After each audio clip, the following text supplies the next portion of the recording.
اس وقت چوتھائی ملک کے حاکم ہیرودیس نے یسوع کی شہرت سنی اور اپنے خادموں سے کہا کہ یہ یوحنا بپتسمہ دینے والا ہے، وہ مردوں میں سے جی اٹھا ہے، اس لیے اس سے یہ معجزے ظاہر ہوتے ہیں۔ کیونکہ ہیرودیس نے اپنے بھائی فلپس کی بیوی ہیرودیاس کے سبب سے یوحنا کو پکڑ کر باندھا اور قید خانہ میں ڈال دیا تھا، کیونکہ یوحنا نے اس سے کہا تھا کہ اس کا رکھنا تجھے روا نہیں، اور وہ ہر چند اسے قتل کرنا چاہتا تھا، مگر عام لوگوں سے ڈرتا تھا کیونکہ وہ اسے نبی جانتے تھے۔ لیکن جب ہیرودیس کی سالگرہ ہوئی تو ہیرودیاس کی بیٹی نے محفل میں ناچ کر ہیرودیس کو خوش کیا۔ اس پر اس نے قسم کھا کر اس سے وعدہ کیا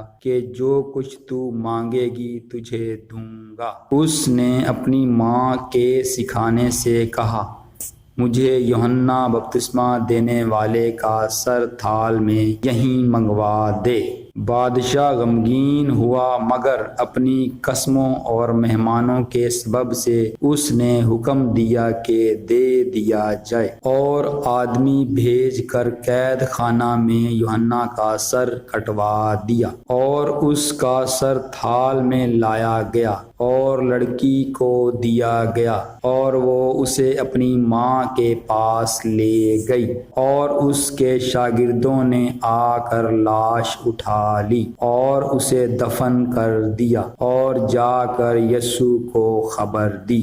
جب یسوع نے یہ سنا تو وہاں سے کشتی پر الگ کسی ویراں جگہ کو روانہ ہوا، اور لوگ یہ سن کر شہر شہر سے پیدل اس کے پیچھے گئے۔ اس نے اتر کر بڑی بھیڑ دیکھی اور اسے ان پر ترس آیا، اور اس نے ان کے بیماروں کو اچھا کر دیا۔ اور جب شام ہوئی تو شاگرد اس کے پاس آ کر کہنے لگے کہ جگہ ویران ہے اور وقت گزر گیا ہے، لوگوں کو رخصت کر دے تاکہ گاؤں میں جا کر اپنے لیے کھانا مول لیں۔ یسوع نے ان سے کہا، ان کا جانا ضرور نہیں، تم ہی ان کو کھانے کو دو۔ انہوں نے اس سے کہا کہ یہاں ہمارے پاس 5 روٹیوں اور 2 مچھلیوں کے سوا اور کچھ نہیں۔ اس نے کہا، وہ یہاں میرے پاس لے آؤ، اور اس نے لوگوں کو گھاس پر بیٹھنے کا حکم دیا۔ پھر اس نے وہ 5 روٹیاں اور 2 مچھلیاں لیں اور آسمان کی طرف دیکھ کر برکت دی، اور روٹیاں توڑ کر شاگردوں کو دیں، اور شاگردوں نے لوگوں کو، اور سب کھا کر سیر ہو گئے، اور انہوں نے بچے ہوئے ٹکڑوں سے بھری ہوئی 12 ٹوکریاں اٹھائیں، اور کھانے والے عورتوں اور بچوں کے سوا 5000 مرد کے قریب تھے۔ اور اس نے فوراً شاگردوں کو مجبور کیا کہ کشتی میں سوار ہو کر اس سے پہلے پار چلے جائیں جب تک وہ لوگوں کو رخصت کرے، اور لوگوں کو رخصت کر کے تنہا دعا کرنے کے لیے پہاڑ پر چڑھ گیا، اور جب شام ہوئی تو وہاں اکیلا تھا، مگر کشتی اس وقت جھیل کے بیچ میں تھی اور لہروں سے ڈگمگا رہی تھی کیونکہ ہوا مخالف تھی، اور وہ رات کے چوتھے پہر جھیل پر چلتا ہوا ان کے پاس آیا۔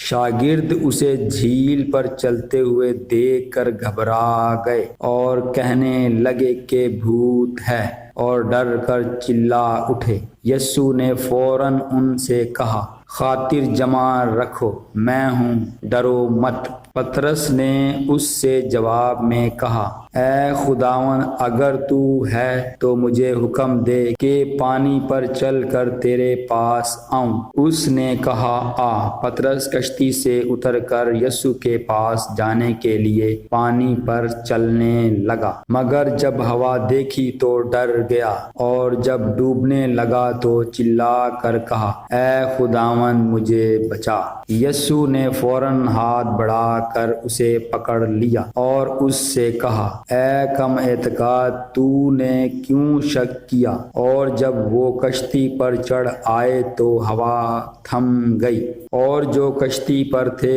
انہوں نے اسے سجدہ کر کے کہا، یقیناً تو خدا کا بیٹا ہے۔ وہ پار جا کر گنیسرت کے علاقہ میں پہنچے، اور وہاں کے لوگوں نے اسے پہچان کر اس سارے گرد و نواح میں خبر بھیجی، اور سب بیماروں کو اس کے پاس لائے، اور وہ اس کی منت کرنے لگے کہ اس کی پوشاک کا کنارہ ہی چھو لیں، اور جتنوں نے چھوا وہ اچھے ہو گئے۔